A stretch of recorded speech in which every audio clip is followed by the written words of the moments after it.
It's an hour and 30-minute movie. For the first hour and 20 minutes, every decision he makes is bad. Every single one. He doesn't do a single right thing. That's not And true. When he sticks the celery in his ass and he goes butt naked in front of the like that actually are you works. selling the movie to me? You're the No, one who I'm just told me. saying. I'm just I finally Watched. I finally Watched. I finally watched. I finally watched. I finally Watched. Hey, everybody. Welcome to another episode of I Finally Watched. This is David. and this is Alon, and we finally watched MacGruber. I had I don't even know if I was aware of this movie when it came out or what. I was I think everyone has like a point in their life when they're a Saturday Night Live fan. And it's usually probably younger, maybe when it was like cooler to be able to stay up and watch it and you weren't trying to go out on the weekends. Well, I think also it's gotten a lot worse over the years.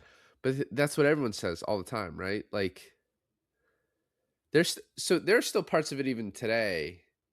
Like I still like the Weekend Update. I still think that's funny. Yeah. I remember Shane Gillis, the first time he came on Saturday Night Live, I watched it and all of his skits were funny. Like it still is capable. The problem with it, which is like sort of maybe the problem people could have with this movie, is that a Saturday Night Live skit, at least today, is a pretty good idea that is then just run into the ground for like 2 to 3 minutes maybe. Sure. Whereas like the opening bit is really good. This, I don't know, I told you that I was in a couple minutes with how much I like love this movie. And I had heard great things about it. What's interesting is its ratings are really bad. And it then I think developed some sort of cult status because this came out in 2010. It's got like a 5.6 on IMDb. It's got a pretty low Metascore, a pretty low Rotten Tomatoes, like not very good at all. And then I think it just developed this kind of cult following to where in 2021 they made a Peacock TV show with the three main characters in it again. From this, Yeah, with Will Forte, Kristen Wiig, and Ryan Felipe. okay. Felipe? Felipe? I think you said it right the first time. See, my issue with this, and you got on to me for saying that I like Top Secret and Walk Hard more than I like this. Like objectively, I just thought it was not as funny as those two because the jokes just didn't hit for me. And it might have to do a little bit with that Saturday night running the joke into the ground, even though I thought there were actually some really stellar jokes in this that were like some of these jokes in this movie, MacGruber, were funnier than any of the jokes in Top Secret. Right. But overall, I enjoyed Top Secret and Walk Hard more as a movie. This felt like disjointed skits stitched together to kind of make a plot, which is fine for this kind of movie, but it didn't keep me entertained as long as I would have liked. And I think one of the big problems with Saturday Night Lights skits is the concept, like the idea is good. Like, oh, a bear running through a wedding. Or like one of the funniest most recent ones I saw is like when they're getting married and his best man is dressed as the Joker and it's like, why are you dressed as the Joker? Is how you're getting married on Halloween. Great concept. But then by Yeah. the time you get to the end of the skit, it's kind of old. It's old hat. I think one of the flaws in this movie as a movie, right? Because you're like, oh, you're 30 minutes in, you're laughing your ass off. Like, how will you feel at the end?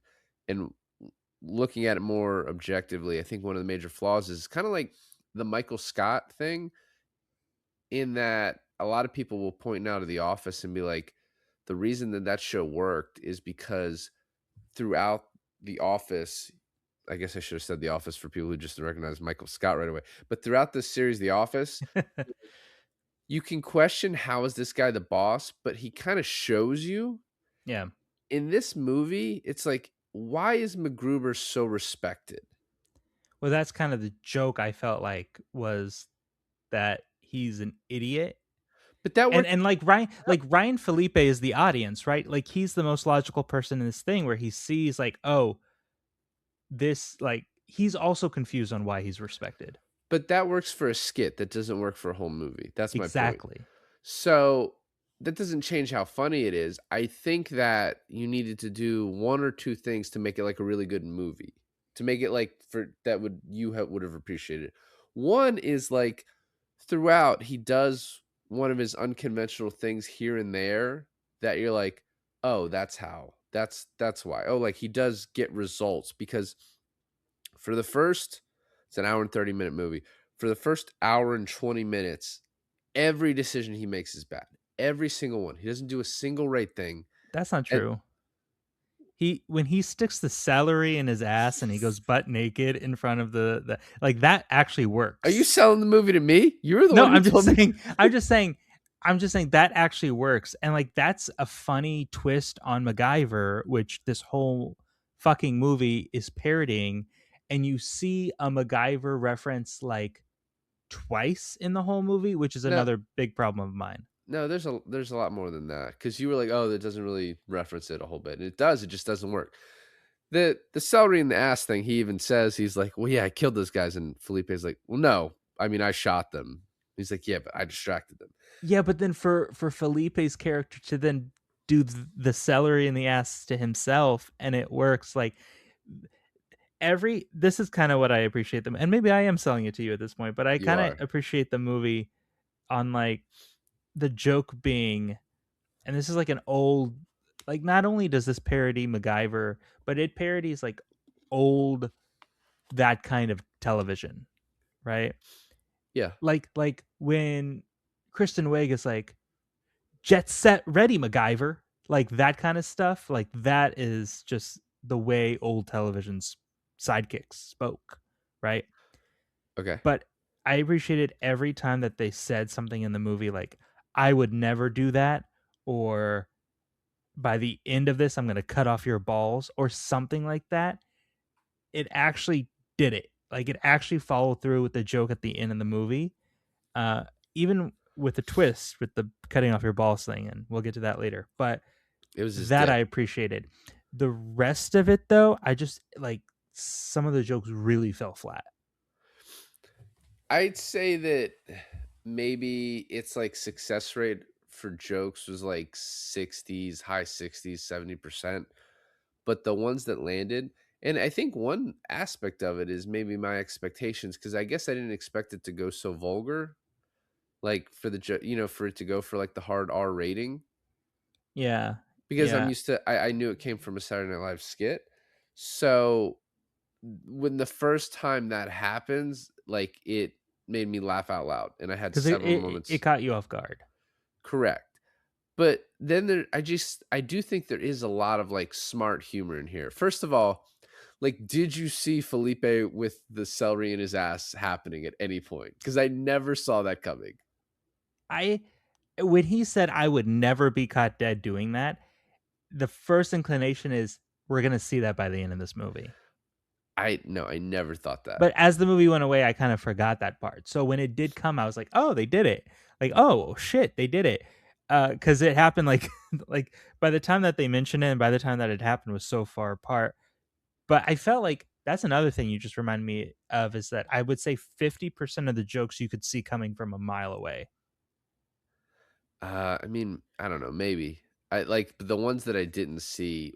So, like, if I saw them coming, I still appreciated them, and the ones I didn't like, I think blew me out of the water.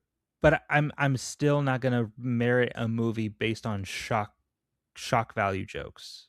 They don't have to be shocking if they're funny. I don't give it like I don't really care if they just make me laugh. And that I mean that's really at the heart of this is like the movie has to make you laugh or it doesn't. I'm curious because so I was like I don't know who directed this. The guy's name is it's Jorma Taccone. I don't know how to pronounce that at all. Anyway, he's one of the Lonely Island guys. He also directed the next movie we're going to be doing, Pop Star, Never Stop, Never Stopping. Ah, Uh I like I don't know. The look of this movie, obviously, like it look at some points it looks like television. Some points, like the explosions at the end obviously look very bad. I think it made me laugh. That's what I wanted from this movie. I think it made me laugh more than the other two. You know, it's so the first scene opens with Val Kilmer in the desert.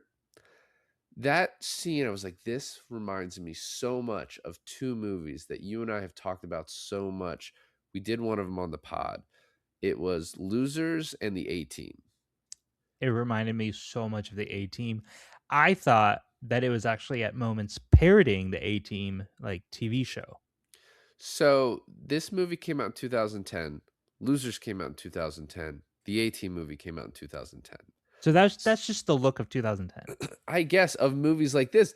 But what makes the movie work for me is how serious the Val Kilmer parts are. No, he plays it great. I mean, we just did Top Secret. And one of the reasons we did Top Secret before this was kind of to see the evolution of Val Kilmer in comedies. And I think one of the best things about this movie is the fact that Val Kilmer plays it completely straight. Correct. Even though like he then does some very funny things, like the when he's like painting the naked older woman, and like there's you told me you even missed this part. The guy like just he has like a spritzer bottle and he's just spraying her breasts. And Val Kilmer's like wetter, wetter. I think we should just get into. Oh, one thing more I want to talk about is Saturday Night Live movies in general, and this is very interesting. So the first four movies are the Blues Brothers, Wayne's World. Because I was like, is this the best Saturday Night Live movie? And like that clearly can't be, because they started out with the Blues Brothers, Wayne's World, Bob Roberts, Coneheads, and then Wayne's World 2, right? So those first five, you're like, holy shit, this is a gold mine. I've never heard of Bob Roberts. I haven't either. Looked it up. It has crazy fucking ratings. Okay. It stars Tim Robbins as the Bob Roberts character. I guess he did the character on Saturday Night Live, and they're like, let's make that into a movie. I mean, And Blues Brothers is probably the thing that ascended Saturday Night Live into being its own thing. I mean, you got the fucking show at Universal Studios. You got like it's its own thing. Are you getting that confused with the Blue Man Group? No. Okay. The Blues Brothers, the just what, John Belushi and yeah, the other one. I just want to make sure. But so Blues Brothers, Wayne World, Bob Roberts is lesser known, but still highly rated. Coneheads, Wayne's World 2. And then those first five, you're like, this cannot go wrong. It's Pat, Stewart Saves His Family, Blues Brothers 2000, which is supposed to be terrible. A Night at the Roxbury, which I think is like a cult classic for people. It's a cult classic, and I like Blues Brothers 2002. I think it. I mean, I haven't seen it since I was a kid, but I remember it was pretty funny. Fairly lowly rated, especially compared to the first. I was a kid. Superstar. Oh, dude, I love Superstar. It's not rated very highly. It's funny though. The Ladies' Man. Never heard of it. The Ladies' Man, which is it stars Tim Meadows, who is he's the black guy from. I know who Tim Meadows is. Thank you. Okay, good. Just sorry. And maybe that shouldn't be the first thing I describe about him, but I was going to describe more things. Anyway. He's the principal from Mean Girls, but go ahead. He is. Well, he's mainly known from Saturday Night Live as the Ladies' Man. If you don't know the Ladies' Man, which is one of the greatest Saturday Night Live skits and turned into what most people consider a horrible movie. And so that was like, they did It's Pat, Stewart, Blues Brothers, all those from 94 to 2000. And those were all like pretty terrible. They didn't do another one until MacGruber. And MacGruber did terribly too. So I don't even know if I think they might be done with this. Yeah, I mean, I wouldn't blame him. But although then MacGruber, I think, gets this cult status and then makes a TV show after this. Yeah, so but isn't Popstar an SNL thing? It's not based off of an SNL skit. Is that the criteria we were going for? Okay. Correct. These are all former SNL skits turned into movies. Okay.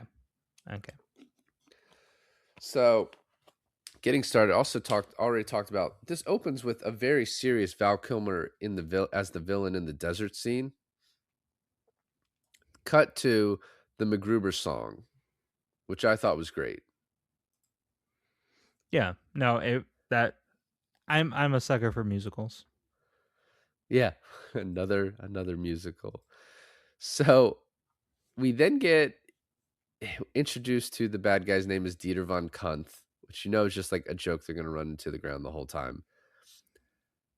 I love him in like the little Ecuadorian village, and he's like, "I'm not gonna do this." He's immediately a bitch to Ryan Felipe, and then I'm gonna say Felipe and Felipe wrong like 1,000 times. I'm just gonna go back and forth. I actually think it's very funny him going to the grave because he's supposed to be dead, and it's just his clothes and then a razor that somehow is still charged. When It did just John Wick come out? I think after this. Yeah, because it reminded me of the scene where like John Wick takes the sledgehammer and like uncovers the box full of his guns and stuff. 2014. So yeah, 4 Yeah. years after this. I mean, but that's like a trope in these kind of movies too. I love him recruiting him from the like the ancient village. Yeah, because it's also got a little bit of Rambo in there. It got a little bit of Rambo, like the Ecuadorian, village. And there was this line that was just delivered so well by Will Forte. Is that's not what you said at the Ecuadorian village, or no? That's not what you said at the mission. I was like, fucking hell, it was so good. It's when I also like again kind of run into the ground, but the first couple times where they're trying to recruit him, and then he's off the mission, and then he's trying to say the same lines that they said to him, trying to Yeah. recruit him, and he's trying to get back on the mission. It's a new game, but it's the same players. Yes, yeah. I was like, that's pretty funny. Uh as far as shock value goes, where he's like, I'll suck your dick. You just tell me what the fuck, I'll fuck it. I was like, okay. But again, kind of running the ground for me on that one. It was, except then it cuts away and cuts back to him, and he's bent over, and he's like, "I don't, know if we have any lube. There's some whiteout or some toner right there." And then having the colonel walk in on it, I Is don't know. that the part that like hooked you, or what was the part that hooked you? It was. I love Val Kilmer. The opening with him being so serious, I was like, "That's what I want." I almost want the bad guy and the good guy in two different movies. That's kind of what we got. Exactly. Uh, and then yeah, it kept going. It never lost me. So after he goes to the grave, he walks into the Pentagon. And he's like, "Time to pound some cunt." And he's like walked into the wrong room. It's like the janitors and Yeah, I that was good. That was and then good. he says it again. I love the callback at the very end where Felipe's like, he's like, what's the matter? Why are you looking at me like that? He's like, you just keep using that line quite a bit. And he's like, it's a good line. And I know good lines. It's what I'm good at. And he's like, and I can't wait for my final line. Like you'll know it when you hear it. um the joke that had me actually laugh for the first time is when he's recruiting his men, his death squad, the best of the best, Yeah. and he gets to the mechanic guy, who then he finds out he's gay, and he looks okay with it, and then it just immediately cuts to him scratching his name off the list, and that Yes. got like a verbal chuckle out of me. I mean, the beginning before that, you and your dick comments. It's fun to say them. It's fun to hear them. That's why I say them. That's why I listen. I love that. I've actually seen that as a clip before. When he's like a bitch to Piper is his name, who play Ryan Felipe plays that part. And he's like, "What's your problem with me?" He's like, "It's because you think your shit don't stink, but your shit do stink. It stinks like Things shit." like shit. Yeah, that was good. That was fun. Uh, I think like that obviously got me. And then time to go round up the team, getting the team together, and it's all professional wrestlers. And then like putting the grenade in the one guy's hoagie, like I don't know, just all of that. Loved it. So gets the team together. Wig says no, and then he's like, "If you change your mind, here's where I'll be." And it just looks like a child wrote, "I'm at the Pentagon." Yeah. When he gets his car the first time, and it's got this hard rock song, and you're like, "Oh yeah, for this." And then he changes it to soft rock, and that's what he listens to for the rest of the time. The movie also has a couple funny like him like jokes that they run into the ground, but I think it works great. Him always carrying his radio with him, Yep. always taking it out. And then the license plate guy. The license plate guy, when Felipe finds his notebook and it's like the Yeah. notebook from Seven, Yes. like I was like, that's good. That's funny. And I'm kind of sad that they never follow through with the mental unstability of MacGruber, but it worked out. He burned the guy's car. What do you Yeah, I know mean? that was a good ending to that joke. When Kristen Wiig, when he just walks into her house and she's playing the piano and she's singing, cut to, she rejects it and he's like, "Oh, I got all my guys in the back of the thing." It's like, you could still get, Piper on your team. He's like, "I wouldn't even put him in the trunk." Much of the reason because the trunk is full of homemade C4, and then it blows up. One, that's what I mean, where you could see that joke coming from a Correct. million miles away. Correct. For sure. And then Kristen Wiig being one of the only people left to be on the team at the end, right? But then for for that joke was stale to me. It had a revival later on where Val Kilmer had MacGruber and he was like, "Yeah, I put together the best of the best, but I left a pile of homemade C4 in the trunk and it blew them all to hell." And Dude, me and MacGruber you are gets the exact same. exactly. And I was like, what's the punchline here? And Val Kilmer screaming, "That wasn't me. That was you, you fucking idiot." I was like, okay, it got me. That was They good. do that same joke later when he's like, "No, I'm not the one who blew up the like DC. Here's your manifesto." And he's like, "Cunt, Mhm. you gotta believe me. I didn't write Yeah. that." No, I mean, there's definitely like a few really good jokes. Like, okay, I could not stop laughing at the scene where they're bonding at the bonfire in like his backyard, and Kristen Wiig walks away, and Piper and MacGruber are having like a bro moment where he's like, "You should go tell her how you feel," and he goes through the entire backstory on he doesn't know why Val Kilmer I have hates no him. idea why. And I was dying. But hold on, I am in the middle of laughing my ass off, and then the guys come in and shoot them, and he uses Piper as a human shield. And then in the car, he's like, "I knew you had a bulletproof vest on the entire time." That whole thing was probably like 7 minutes long, and I laughed through the entire thing. He's like, "Yeah, I don't know. I mean, she was engaged to be married with him, and we ran away together. First woman that ate my ass out." He's He's like, like, "She was pregnant, and of course I asked her to terminate the pregnancy." Felipe's like, "Wow, that's fucked up." He's like, "Yeah, tell me about it." So I guess on Saturday Night Live, Maya Rudolph was the original wife, and she left Saturday Night Live, and so Kristen Wiig took over that role. I will say, it's like an underutilized part for Kristen Wiig. I mean, Maya Rudolph, obviously, because in this she's like, but they're not like doing as much as they could. Kristen Wiig just keeps getting put in bad positions when she's like has to dress like him or has to. He's like, "Now don't worry, they're gonna think you're Hoff for at least a good couple minutes before," and she like opens the door like, "That's not him," and starts shooting. Yeah. Well, it's funny because it's a joke that builds, right? Because at first she's dressed as MacGruber, and of course the whole cafe scene is pretty funny. Yes. But she's and it's a good question. She's like, "Why am I dressed as you? Why why aren't you just going in there?" Yeah. And then later on, what, she's dressed as Hoff and Piper's dressed as MacGruber, and then MacGruber's just like, "I'm gonna just stand back here." Yeah. So he blows up his team. The "I suck your dick" thing is hilarious. What I find funny is the Colonel being like, "You can't go. You need a team." And Piper's like, "I'll do it." And he's like, "Two people doesn't make a team." And then Kristen Wiig walks in, but three does. And the Colonel's like, "I guess you do have a team." Like just the number three is magical. And he's like, "All right, I guess I'll let you go back out."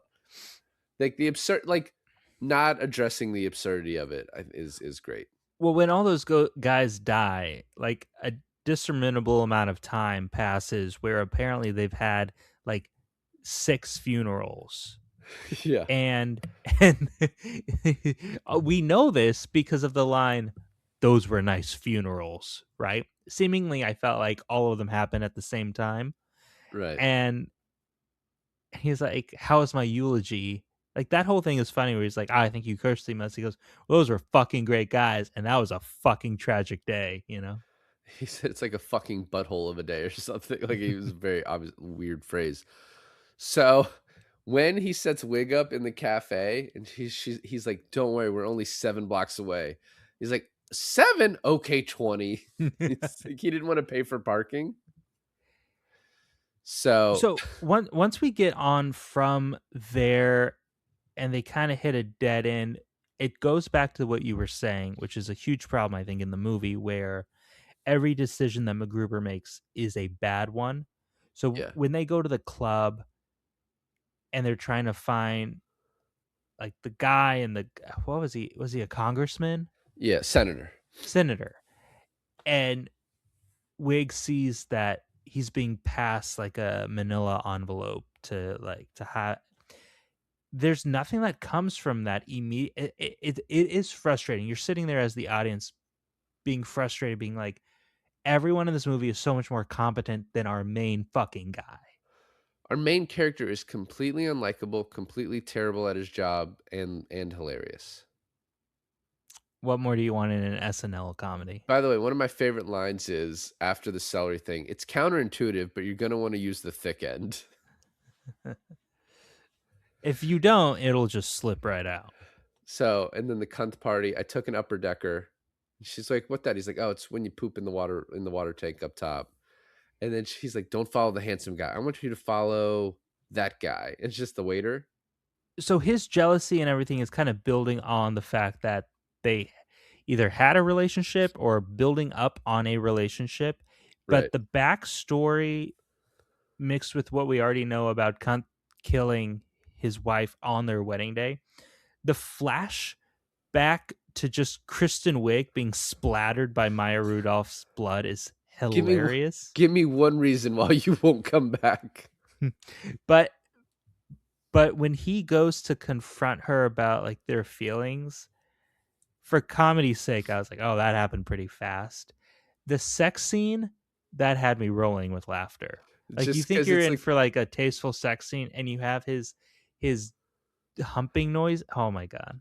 the most like erotic 80s, like it reminded me of like the Top Gun sex scene, you know what I mean? Like all like weirdly shot, like close up weird, and then yeah, and then like and then she says something, he's like, "Let me just do the talking." And then afterwards he lays down, she's like, "That was the best ever." As I mean, her standards might not be that high. Well, she said Wh- before that, she's like, "I'm a virgin." He's like, "Not for long." oh yeah, that's right. That's right.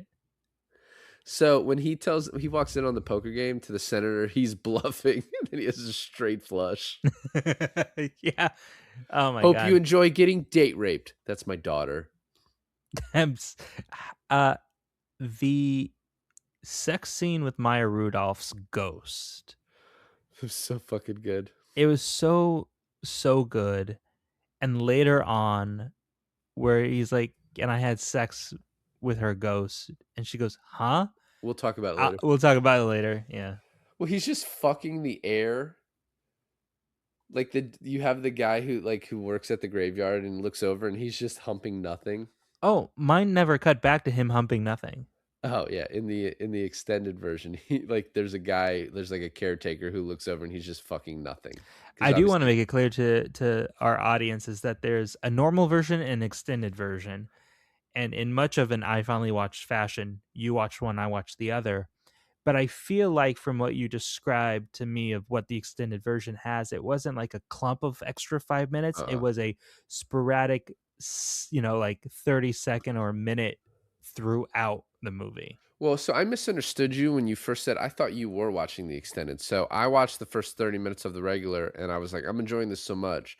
I just started it over and watched the extended. And in the first 35 minutes, I saw almost nothing. One thing I saw was that like when he gets his uniform out of the graveyard, he like does an extra thing to get the keys. And I was like, why would that have been cut from there? That doesn't even make sense. Time. I guess, but it's like that's why it's like these extended hornier than ever versions like are always like kind of bullshit anyway, right? I'll tell you what, the best one, the uncut and hornier than ever, Dukes of is Hazzard. the Dukes of Hazzard one, Yeah, dude. no. That's the one that proves the rule. The exception that proves the rule. Jessica Simpson, dude. So, but she doesn't get naked. It's Jessica's fucking Simpson, okay? After the I know, I've seen the music video. After the sex scene with Maya Rudolph, and then he finds the guy's car and destroys it as he's talking with the colonel, who's like, "Yeah, it turns out it wasn't cunt," and he's like, "I know it was cunt," and then he turns to the senator, and the senator somehow just has a gun, like he came into the strapped, which is obviously doesn't make sense. Cunt takes Vicky, and then besides the celery in the ass, which you pointed out to me, this is the first thing that he does properly, where he gets Cunt to like stay on the line for the tracer. Yep. And then he goes and gets Piper back, and he's like, "Thanks for doing this." And Piper's like, "I just want to make it clear that I'm not doing this for you. I'm doing it for all of the Americans that are going to get killed." And he's like, "Well, I'm one of those Americans, so thank you for doing it for me." Yeah, no, it was good. And followed up with his successful throat ripping. Yes. And he was like, "Holy shit, that was disgusting." He's like, "Well, you better get used to it. It's kind of my move." How he wants to do 3 in a row. Dude, you want to get that turkey? He's like, I'd really like it. And then how like he's puppeteering Piper into ripping out a throat too. It was Yeah. great. Well, he's like, the second one is throws throat lozenges at the guy. He's like, "You better take the whole box." I don't think I had that joke. Oh yeah, he throws throat lozenges, which I fucking need right now, at the guy in the control room. He's like, you're gonna need the whole box. And the guy turns around and rips his throat out. I don't think I got that joke. And then he's like, "Man, I really want a turkey." He's like, "What, a turkey?" And he's like, "Yeah, so in bowling, when you get 3 strikes in a row, it's called a turkey." You're really good at bowling. Have you ever had a turkey? Got a turkey? I have 3. I went to bowl by myself, like The after high fucking school. loser. Yeah. At like 10 a.m. on a Wednesday or something like Damn, that. dude. I just woke up and I was like, "Oh, maybe I'll be a guy who like gets good at bowling or something." The problem is I'm not good at bowling because I bowl the ball straight. I don't curve it. And I opened with 3 strikes in a row, and some dude next to me was like, "That's bowling," and it did not end with like, "That's bowling." I've never Now broke that's bowling. I've never broke 200. So Ah. like I'm not that great. But started out with 3 in a row. So what after that then he he does the water thing flying out. He's like, "That's gonna buy us some serious time." And they're just like, "Oh wait, he's in the machine room." I will say he always does this where like he ruins the element of surprise they have, because it's like Kunt doesn't know they're there. So if you just don't tell them they're there, you can throat rip your way through this place. Yeah, but he goes to the club and announces him like being alive, and Yes. Piper's so angry. He's like, he thought you were dead. You could have you had such a huge advantage that you just wasted him thinking you were dead. But honestly, David, that I thought that was a great joke. No, I did. But then when he does it in the control room again, is It hilarious. doesn't bother me. I think the joke outweighs the logic of it. So then he's like, finally uses guns. He's like, "Oh my God, these are so good. I was doing all those bullshit things with like." I love the reason he doesn't use guns is just because he just doesn't know how. It's not like it's an honor thing or he had like a bad experience or something. It's just he just never learned. I kind of what I expected, and I think would have also been funny, is if like the rundown, he's like, "I don't use guns because like I'm so good at them," and you give him the guns and he just like one shot each takes every guy out. I think would have been a funny joke, because like kind of leading into the thing we were talking about of like, is he is actually good, like Right. maybe he's rusty or whatever, we're not seeing it, but like he is actually a good good at this. There's a joke when he goes to I think he goes to the club or something. It's when he brings his his in-car boombox with him and they throw him out the window and they break the boombox. Yeah. When the 3 thugs come up on him and he goes, "I'm going to take you out. I'm going to rip your balls out, and I'm going to break your leg." And it cuts to him being thrown out the window. that's a joke that I saw coming a million miles away. And I thought what would have been really funny, like a funnier take on that, is he actually beats them up pretty well.